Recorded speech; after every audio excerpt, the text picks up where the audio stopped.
주체를 할 수도 없고 일어날 수도 없고 누울 수도 없고 지금 나를 힘들게 하고 아프게 하는 것은 하나님입니까? 내가 신뢰하는 것입니까? 너무 어려우세요?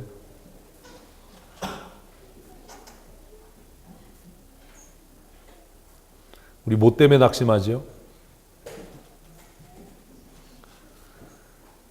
우리 살아가면서 뭐 때문에 낙심하죠? 하나님 때문에 낙심하십니까? 돈이 없어 낙심하십니까? 여러분이 믿고 신뢰하는 하나님이 안 계시고 어느 날 하나님의 부재가 확인되고 하나님이 찾아보니까 돌아가셨다고 그래서 여러분이 낙심하고 우울하십니까? 아니면 단순히 여러분 주머니에 돈이 없어서 우울하십니까?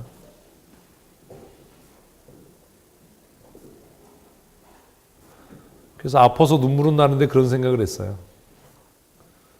내가 이렇게 아픈데 중요한 건 그래도 하나님은 살아계시다. 아픈 어깨를 만지면서 우리 어머니가 가르쳐 주신 만병통치약이 있잖아요.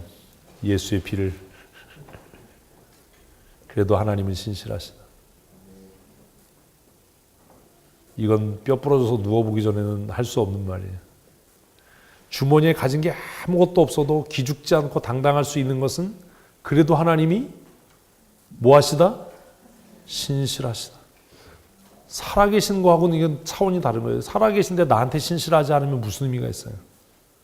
그래도 하나님은 어떠시다? 신실하시다.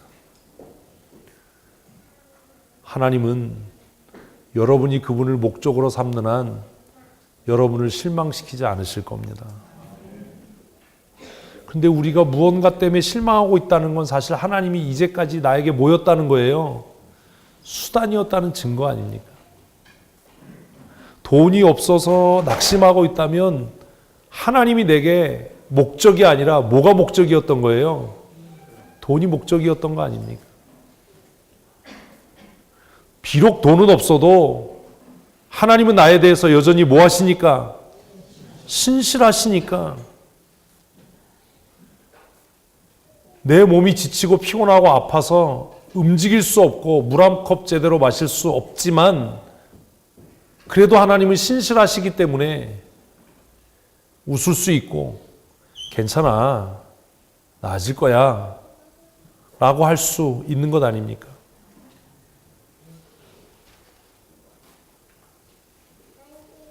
누군가 저에게 제가 금남교회 작은 교회 있을 때 그러더라고요. 목사님 보면 돈도 없고 교회도 조그맣고 그런데 어떻게 그렇게 당당하냐고. 제가 그랬어요.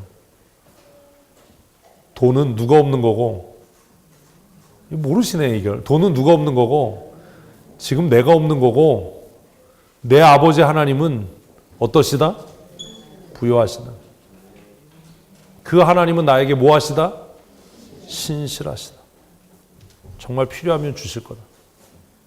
내가 하나님에 대해서 신실해지면 하나님께서 주실 거다.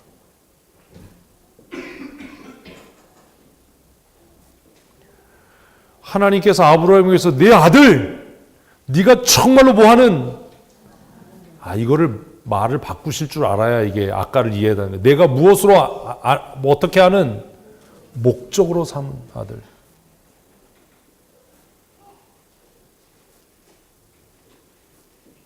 그 아들을 데리고 어디로 가서? 내가 너에게 알려줄 산에 가서 그를 뭐해라? 번제로 드려. 다 태워버려라. 레위기 공부한 분도 아시잖아요. 다 태워버리는 거잖아요. 아무것도 안 남게.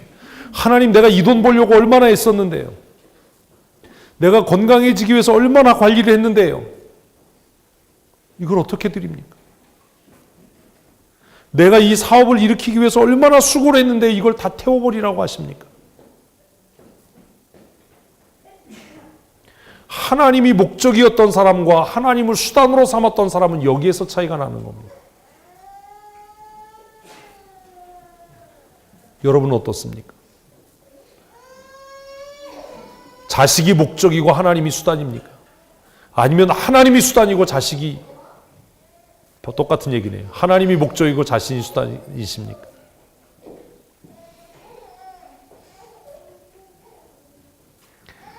내가 신뢰하고 나에게 신실하신 하나님이 살아계시다면 돈이 좀 없어도, 가난해도, 몸이 병들었어도, 지금 저처럼 뼈가 부러졌어도 하나님이 신실하시기 때문에 당당할 수 있어야 하지 않습니까? 내 하나님이 살아계심으로, 내가 신뢰하는 하나님이 내 아버지가 되심으로 나는 세상 앞에 어떻다? 당당하다. 죽음 앞에 어떻다? 당당하다. 두렵지 않다. 바울이 고백했던 게 그거 아닙니까? 사망아 내가 이기는 것이 무엇이냐? 내가 쏘는 것이 무엇이냐? 때때로 사단은 우리에게 찾아와서 야, 너 아들 100살에 낳은 아들을 번제로 드리면 너 어떻게 하려고 그러냐? 너 어떻게 할 거냐? 그 다음은 어떻게 할 건데? 너 지금도 이렇게 가난한데 시간이 지나면 너 어떻게 할 건데? 호텔에 있으면서 뼈가 부러졌는지 금이 갔는지 근육이 파열됐는지 알 수 없는데 고통은 계속, 통증은 계속되는데 너 어떻게 할 건데? 같이 있었던 우리 형제들이 알겠지만 그렇다고 제가 막 호들갑을 떨거나 뭐 아파 죽겠거나 뭐 이런 얘기하면 괜찮아 그럴 수 있는 이유는 그게 그냥 깡다구가 좋아서가 아니라 내가 믿고 내가 신뢰하는 내 아버지신 하나님은 나에 대해서 어떠시다? 신실하시다. 하나님은 신실하시다. 내가 미련하고 내가 불충하고 내가 하나님에 대해서 신실하지 않은 것이 문제이지 내 하나님은 신실하시다. 사랑하는 성도 여러분, 살아가면서 경제적으로 어려워지더라도 어느 날 죽음이 우리 앞에 찾아오더라도 낙심되는 일을 만나더라도 기죽거나 두려워하지 마십시오. 왜요? 하나님은 신실하시거든요.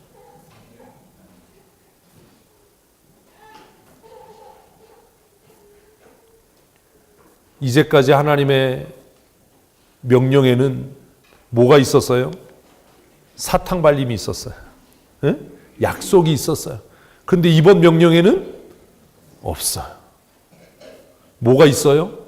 두려움만 있어요. 근심만 있어요. 하나님께서 내게 하시는 이 상황이 사탕 발림이 아니라 두려움과 근심이라면 이미 감당할 만큼 내가 뭐 한 거라고요? 성장한 겁니다. 3절 말씀 같이 읽습니다. 아브라함이 아침에 일찍이 일어나 설명 안 해도 되죠. 한번 다시 하십시다. 시작하신 분이 하나님이면 이루시는 분도 하나님이십니다. 아멘. 이 일을 시작하신 분이 하나님이시면 이루실 분도 하나님이십니다. 2020팀 만들었습니다. 교회 어떻게 건축하지? 걱정하지 마십시오. 이것을 시작하게 하신 분이 누구라면 하나님이시라면 이루실 분도 하나님이십니다.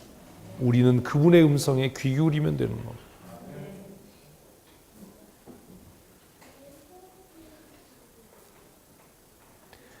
아브라함은 하나님의 명령을 듣고 따지지도 않고 묻지도 않았어요.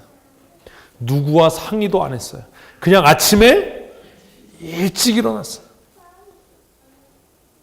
유목 생활을 하니까 아마 아침에 일찍 일어났을 겁니다. 그러나 아침에 일찍 일어나라고 쓴 거 보니까 다른 날보다 더 서둘렀던 것 같아요. 뭐가 좋은 일이라고요. 일찍 일어나서 나귀의 안장을 지우고 종 둘을 대동해서 아들 이삭과 함께 번제에 쓸 나무를 챙겨서 길을 떠납니다. 3일이 걸리는 모리아산을 향해서 긴 여정을 시작합니다. 하나님이 왜 그러셨을까요? 가까운 뒷산도 있는데. 아마 고민이 많았을 거예요. 그 시간 동안. 갈등이 많았을 거예요. 두려움도 많았을 거예요. 4절 말씀 읽어보시죠. 제3일에 아브라함이 눈을 들어 그곳을 멀리 바라본지라 3일 걸려서 모리아산 입구에 왔습니다. 아브라함은 이제 결단을 해야 했습니다. 사랑하는 성도 여러분, 결단해야 될 순간이 찾아옵니다. 떠났다고 해서 완전한 순종이 아닙니다. 3일을 고민했을 겁니다. 두려웠을 겁니다. 근심이 됐을 겁니다. 그리고 마침내 보이지 않던 그 산이 멀리 보이기 시작했습니다. 이제는 결정해야 됩니다. 돌아갈 것인지 나아갈 것인지, 변명하며 핑계하고 부끄러운 얼굴로 안전을 향해 나아갈 것인지, 눈물은 흘러도 하나님의 말씀에 순종해서 영광을 향해 앞으로 나아갈 것인지를 결정해야 되는 겁니다. 사랑하는 성도 여러분, 힘들고 어려워도 부끄러운 낯으로 살지 말고 영광스러운 얼굴로 하나님께서 명하신 곳을 향해 나아가는 성도들이 되었으면 좋겠습니다. 환경 때문에 기죽지 마십시오. 세상 앞에 당당하십시오. 돈 없으면 좀 어때요? 병 들었으면 좀 어때요? 의사가 뭐 곧 죽을 거라 그러면 어때요? 제가 늘 얘기하잖아요. 살아서 주의 일하다가 죽으면 천국이지. 아니신 분들은 뭐 딴 데 가세요. 갈 땐 두 군데밖에 없어요. 아브라함은 결정을 했습니다. 어떻게 해요? 마음에 눈물이 흐르지만, 두렵지만 하나님이 명령하신 그곳을 향해서 나아가기로 말입니다. 5절입니다. 이해. 아프고 나서 읽는 본문은 더 은혜예요. 이해.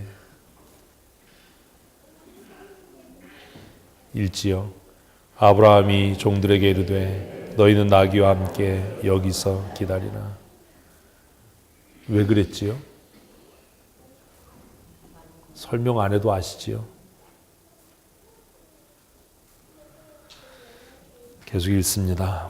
내가 아이와 함께 저기 가서 예배하고 우리가 너희에게로 돌아오리라 하고. 참 특이하게 이 본문에 예배라는 단어가 쓰였어요. 우리 보고 쓰라고 그러면 뭐라고 썼을 텐데요? 제사하고 경배하고 이렇게 썼을 텐데요. 내가 아이와 함께 저기 가서 뭐하고? 예배하고. 예배가 뭐예요? 예배는요, 내가 가장 아끼고 사랑하는 것을 드려야 하는 거예요.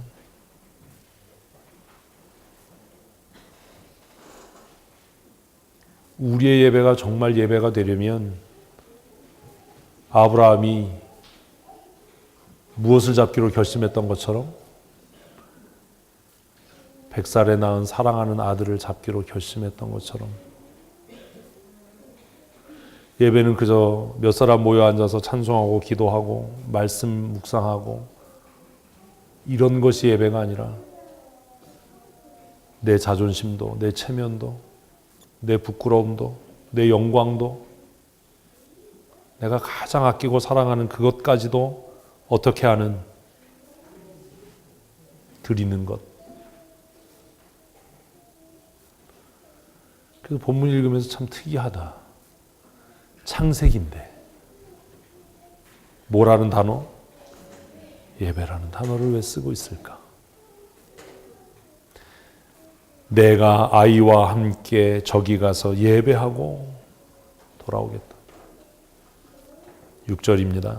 아브라함이 이에 번제나무를 가져다가 그의 아들 이삭에게 지우고 자기는 불과 칼을 손에 들고 두 사람이 동행하더니 이삭이 그의 아버지 아브라함에게 말하 이르되 내 아버지여 하니 그가 이르되 내 아들아 내가 여기 있노라. 이삭이 이르되 불과 나무는 있거니와 번제할 어린 양은 어디 있나이까.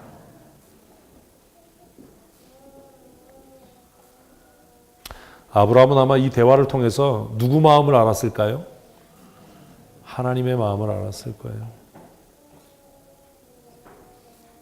왜 우리가 하나님을 아버지라고 부르지요? 그분이 남성이기 때문입니까?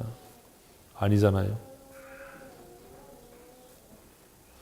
아브라함의 마음이 어땠을까요?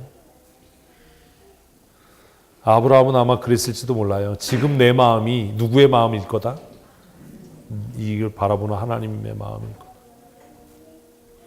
여러분 힘들고 어려울 때 우리만 고통당하는 게 아닙니다. 누가 함께 하셔서? 주께서 나와 함께 하셔서. 이 본문에 나타나고 있는 여호와의 사자가 누군지 아세요? 우리 다 했는데, 그죠? 그분이에요. 장차 누구를 대신해서? 이삭을 대신해서. 에이씨. 장차 이삭을 대신해서 십자가에 못 박혀 죽으실 예수 그리스도께서 아브라함에게 찾아오셔서 말씀하시고 명령하신 거죠. 결국 하나님은 아브라함을 통해서 누구의 마음을? 하나님 아버지 당신의 마음을 지금 이렇게 기록하고 있는 것 아닙니까?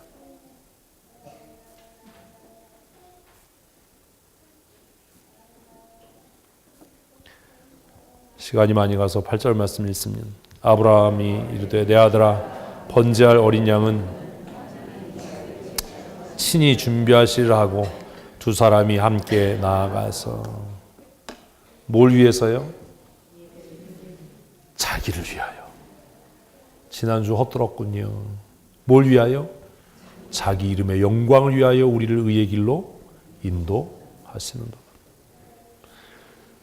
아브라함이 이르되 내 아들아 번제할 어린 양은 누구를 위해서? 나를 위해서가 아니에요. 하나님 우리 아들 좋은 대학 가게 해주세요. 이미 틀려먹은 기도예요. 본문에 보면 우리 아들이 좋은 대학 가야 하는 이유가 뭐예요? 그 거짓말이잖아요. 그러면 그런 기도 하지 말아야 되는 거예요. 하나님 정말 우리 아이가 하나님의 영광을 위해서 쓰여지게 해주십시오. 근데 이게 아멘이 겁나는 거예요. 그 하나님의 영광을 위해 쓰여지는 게 오지의 선교사로 나가서 죽는 일일 수도 있고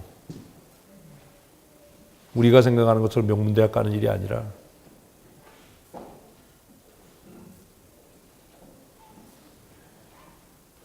우리 연초에 가족 구원을 위해서 작정했는데 가족 구원을 뭐 때문에 기도하지요?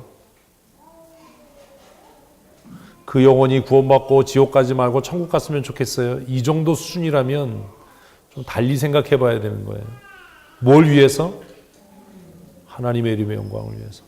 하나님 저 사람이 변해서 예수 믿음으로 하나님의 살아계심이 나타나게 해주십시오. 하나님의 영광이 나타나게 해주십시오. 지난주 시편 23편에서 다윗은 그래서 여호와께서 무엇을 위해? 자기의 이름의 영광을 위해 우리를 의의 길로 인도하십니다. 아멘. 오늘 아브라함도 같은 고백을 하고 있다는 게 놀랍지 않습니까? 아브라함이 이르되 내 아들아 번제할 양은 누가? 하나님께서. 누구를 위해서? 하나님 당신 자신을 위해서 뭐 할 거야? 친히 준비하실 거야. 내가 준비하는 게 아니에요. 우리는 내가 하려고 하니까 힘든 거예요. 내가 애써서 돈 벌어야 되고 내가 애써서 뭘 해야 되고 내가 애써서 무슨 뭐 좋은 애들 학교 보내야 되고 남편도 구원해야 되고 애들도 구원해야 되고 그게 하나님의 영광을 위한 것이고 하나님의 뜻이라면 누가? 주께서 친히 이루실 줄로 믿습니다. 교회를 건축하는 것, 뭐 마지막 주에 우리 교회 건축을 위해서 해마다 하는 특별 헌금을 하지만 교회를 건축하는 것이 우리의 영광과 우리의 기쁨과 우리의 만족을 위한 것이 아니라 하나님의 뜻과 하나님의 영광을 위한 일이라면 누가? 하나님께서 친히 이루실 줄로 믿습니다.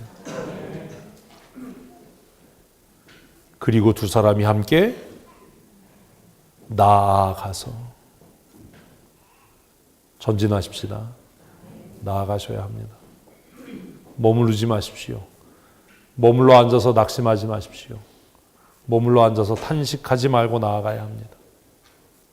9절을 계속해서 읽습니다. 하나님이 그에게 이르신 곳에 이른지라 이에 아브라함이 그곳에 제단을 쌓고 나무를 버려놓고 그의 아들 이삭을 결박하여 제단 위에 놓고. 이해가 참 이 본문에 특이하지요. 이해. 시간이 많이 갔기 때문에 준비한 건 다 빼버리고 계속 진도를 나갑시다. 10절. 손을 내밀어 칼을 잡고 그 아들을 잡으려 하니 여호와의 사자가 하늘로부터 그를 불러 이르되 아브라함아 아브라함아 하시는지라. 아브라함이 이르되 내가 여기 있나이다 하매. 똑같지요. 내가 여기 있나이다. 12절. 사자가 이르시되 그 아이에게 내 손을 대지 말라. 그에게 아무 일도 하지 말라. 내가 내 아들 내 독자라도 내가 아끼지 아니하였으니 내가 이제야 여호와를 경외하는 줄을 아노라. 여러분, 이 사건에서 중요하게 배제된 게 하나 있어요. 아세요?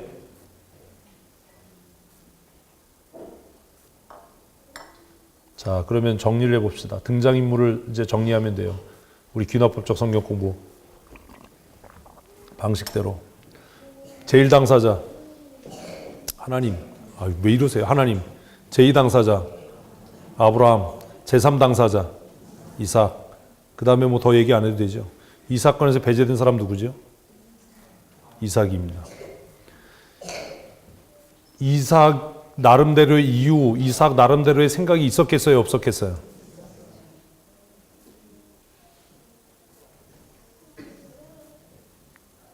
우리가 자녀 교육을 하면서 실패하는 게 이것 때문이에요.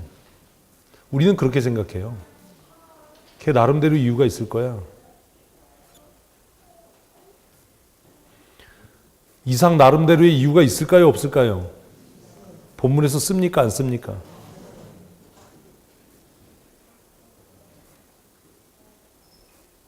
고민해 보셔야 돼요.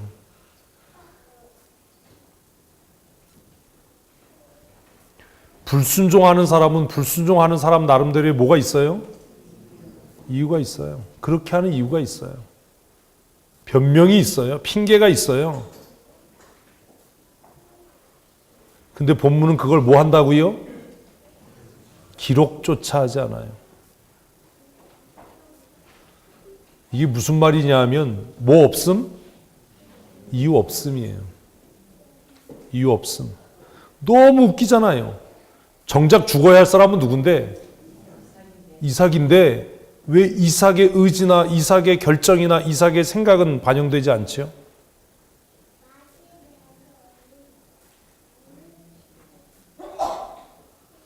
오늘 부모들이 자식 교육에 있어서 자녀 신앙 교육에 있어서 실패하고 있는 게 뭔지 아세요? 여러분이 진짜 부모 맞습니까?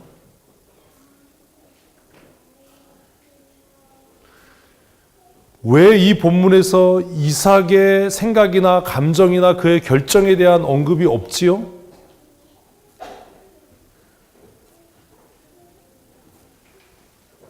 이거를 하려면 이게 또 하루 종일 또 이걸 해야 되는 일인데 이게 왜 없지요? 제가 예전에 이것 때문에 고민을 많이 했어요. 왜 없지? 죽어야 될 사람은 아브라함이 아닌데 이삭인데.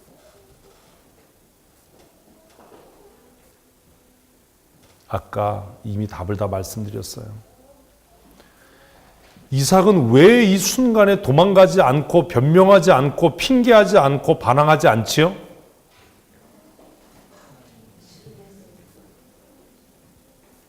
제가 아까 여러분 진짜 아버지 부모 맞냐라고 물었잖아요.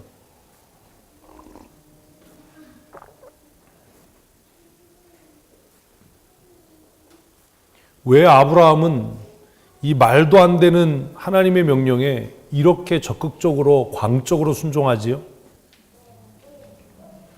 끝나야 되는데 이러시면 안 돼요. 잔치상을 차려놨는데 아까 얘기했잖아요. 하나님의 뭐하심? 신실하심.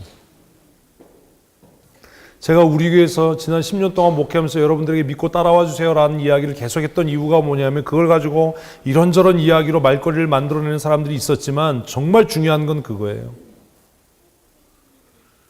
여러분들이 하나님의 신실하심을 신뢰하는 것처럼 담임 목사의 신실함을 신뢰한다면 이유 없이 뭐 할 텐데요? 순종할 텐데요. 여러분의 자녀들이, 우리의 자녀들이 부모인 우리를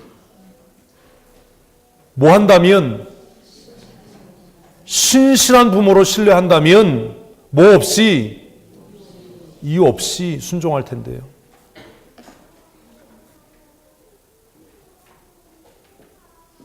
그런데 왜 우리가 신실한 부모가 못 되는지 아십니까? 본문으로 다시 돌아가십시다. 처음으로.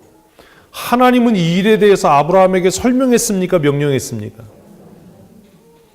우리는 때때로 본질적인 문제, 정말 진리에 관한 문제, 정말 중요하게 놓치지 말아야 될 교육적인 문제를 뭐 하려고 한다고요? 설명하려고 하거든요. 말도 안 되는 존중이라고 하는, 하나님은 지금 아브라함을 존중하고 있습니까? 이해를 못하는 거예요, 여러분. 지금 성경을. 예. 뭘로요? 믿음의 사람으로 존중하고 있는 거예요. 네가 나를 신뢰하면 너는 의심 없이 따라올 거야. 부모가 하지 마라고 하면 하지 않는 것이 그 아이가 부모를 뭐하는? 신뢰하는 태도인 거예요.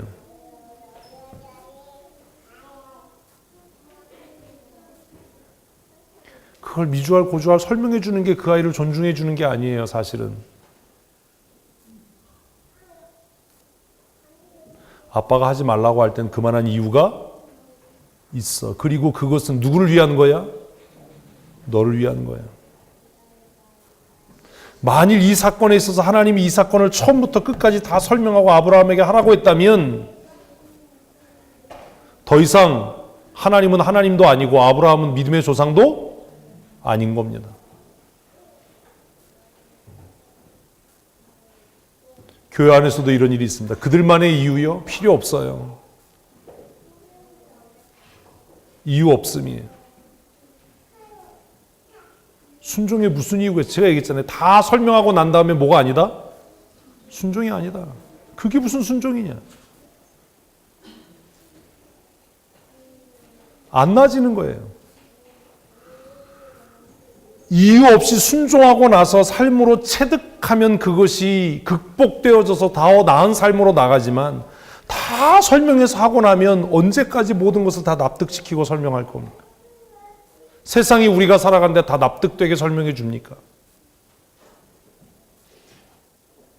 그들만의 이유 아무 의미 없어요. 순종과 불순종이 있을 뿐이에요. 아브라함만의 이유 그런 거 없어요. 불순종하는 사람들이 그들만의 이유가 있으니까 목사님 들어주세요. 그런 거 없어요. 그냥 그것이 하나님의 무엇이면, 말씀이면 아침에 일찍 일어나서 할 거냐 말 거냐, 모리아산이 눈에 보일 때 올라갈 거냐 돌아설 거냐를 결정하는 거지.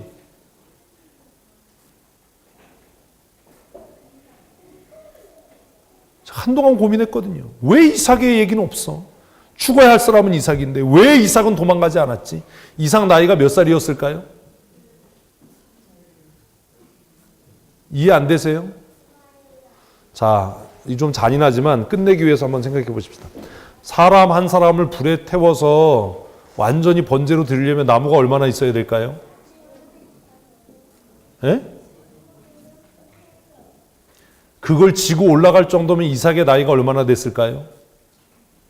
그 나무를 지고 산에 올라갈 정도면 이삭의 나이가 얼마나 됐겠냐고요. 그랬던 이삭이 자기 아버지가 양도 안 데리고 올라가서 하나님이 준비할 거야 이러다가 밧줄로 자기를 묶고 제단에 올려놓고 칼로 찌르려고 하는데 그 아이만에 도망갈 만한 뭐가요? 이유가요? 명분이요? 없었겠습니까?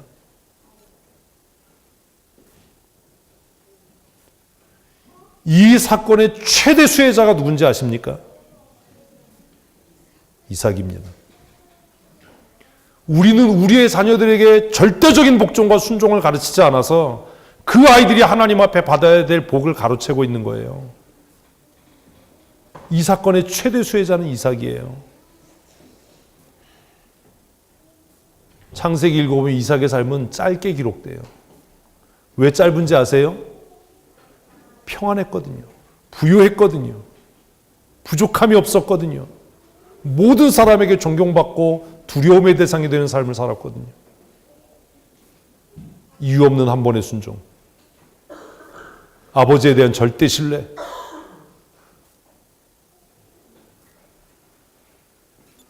5월달 가정의 주일에 이거를 다시 한번, 그죠?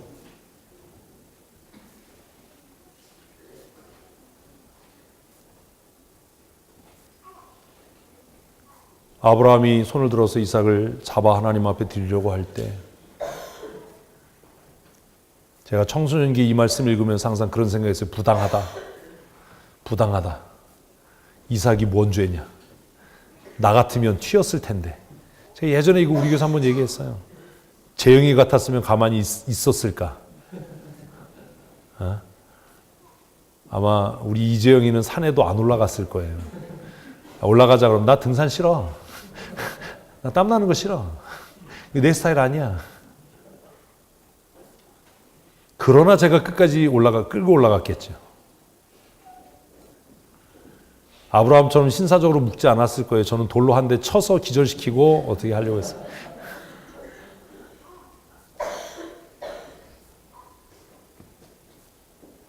믿음은 무엇으로요? 행함으로 증명되는 겁니다. 13절 읽습니다. 아브라함이 눈을 들어 살펴본즉 한 순양이 뒤에 있는데 뿔이 수풀에 걸려 있는지라. 아브라함이 가서 그 순양을 가져다가 아들을 대신하여 번제로 드렸다. 보십시오. 아브라함이 길을 떠날 때부터 어쩌면 이 순양 거기 있었을 거예요. 뭐 때문에 고민하냐고요. 응? 뭐 때문에 고민하냐. 없었던 순양이 갑자기 나타난 게 아니었던 거예요. 14절 말씀 읽습니다. 아브라함이 그 땅 이름을 여호와 이레라 하였으므로 오늘날까지 사람들이 이르기를 여호와의 산에서 준비되리라 하더라. 모든 사람이 여호와 이레의 삶을 사는 것은 아닙니다. 아무리 여호와 이레를 외쳐도 그렇게 되는 것은 아닙니다. 뭐 할 때요? 행할 때.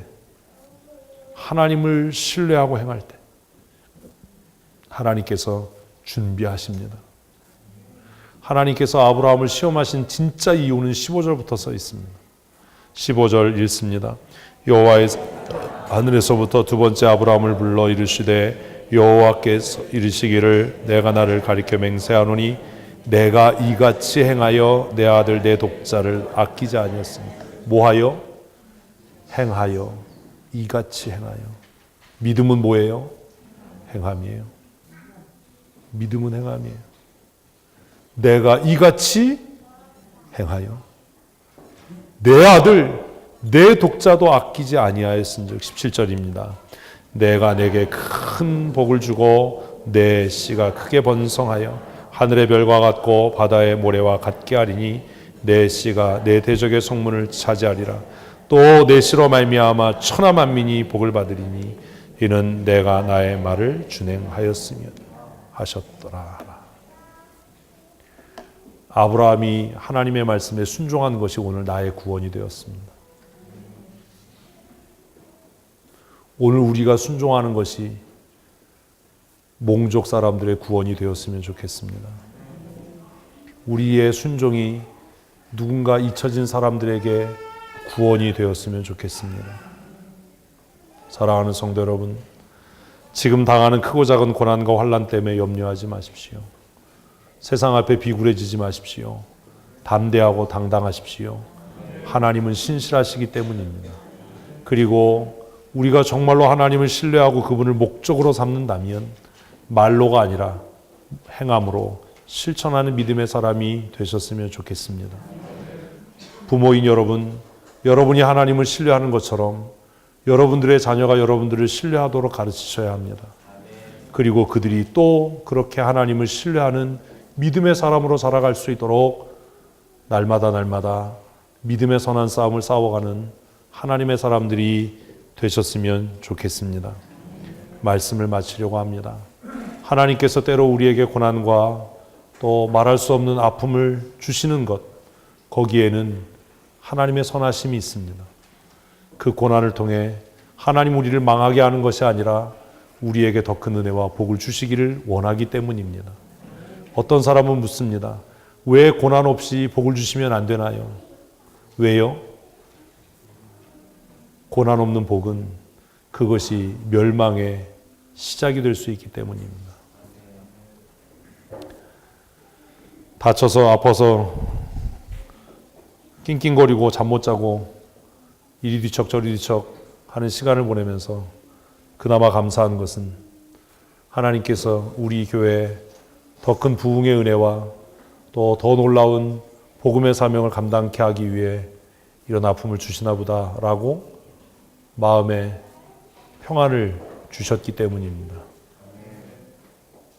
하나님께서 우리 개인의 삶과 우리 교회에 때로 어려움의 문제를 주실 때 그것으로 인해서 불평하고 원망하고 근심하고 두려워하는 어리석은 사람들이 아니라 그 일을 통해 더 큰 은혜 주시는 하나님을 믿음으로 신뢰하고 그리고 마침내 우리의 잔을 채우시고 원수 앞에서 상을 베푸시는 하나님을 경험하는 믿음의 사람으로 사셨으면 좋겠습니다.